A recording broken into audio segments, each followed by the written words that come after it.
Peuple de Dieu, bonjour, enfants de Dieu, bonjour à tous, vous tous qui nous suivez pendant ce moment, que Dieu vous bénisse. C'est votre humble serviteur, le doulos de Dieu. J'aimerais parler sur Romains chapitre 8, le verset 28. La Bible dit, nous savons du reste que toutes choses concourent au bien de ceux qui aiment Dieu, au bien de ceux que Dieu a appelés selon son dessein.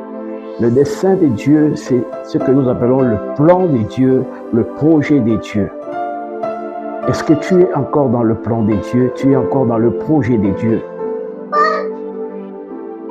Ce matin, en ce moment que tu vis, bien-aimé, l'idéal c'est de demeurer dans le plan de Dieu.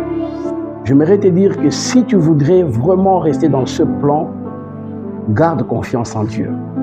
La confiance en Dieu malgré les situations douloureuses dans lesquelles tu es en train de traverser. Que la foi que tu as en Dieu ne puisse jamais ternir. Que cette foi puisse encore être grandissante. Les douleurs, les problèmes peuvent être là, mais le plan de Dieu, lui, ne sera jamais changé. Dieu ne changera jamais de plan. Dieu n'est pas celui qui a un plan A, plan B, plan C, plan, ainsi de suite. Mais Dieu a un seul plan. Et il tiendra toujours à ses promesses. Il tiendra toujours à ce qu'il a dit. Il est fidèle dans son alliance. Il est fidèle pour toi. S'il t'aime, il continuera toujours à t'aimer. Malgré tes fautes, malgré ton attitude, le Seigneur a toujours besoin de toi. Et le Seigneur dit ceci, que le plan qu'il a, c'est pour ceux-là qu'il aime. C'est là qu'il a appelé selon son dessein, selon son plan. Tu es dans le plan de Dieu. J'aimerais que tu pries.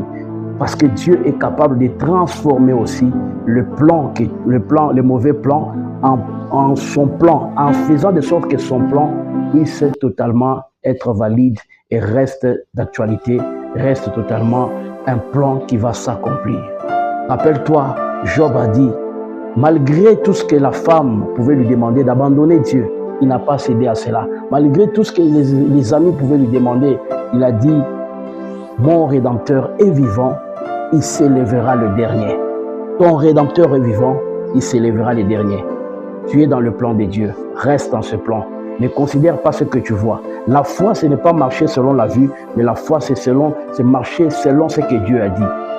Ne marche pas selon ce que les hommes disent. Ne marche pas selon ce que tu vis autour de toi, mais marche selon la foi. Les yeux de foi puissent encore s'ouvrir pour voir ce que le monde ne peut pas voir et ce que toi, tu connais et ce que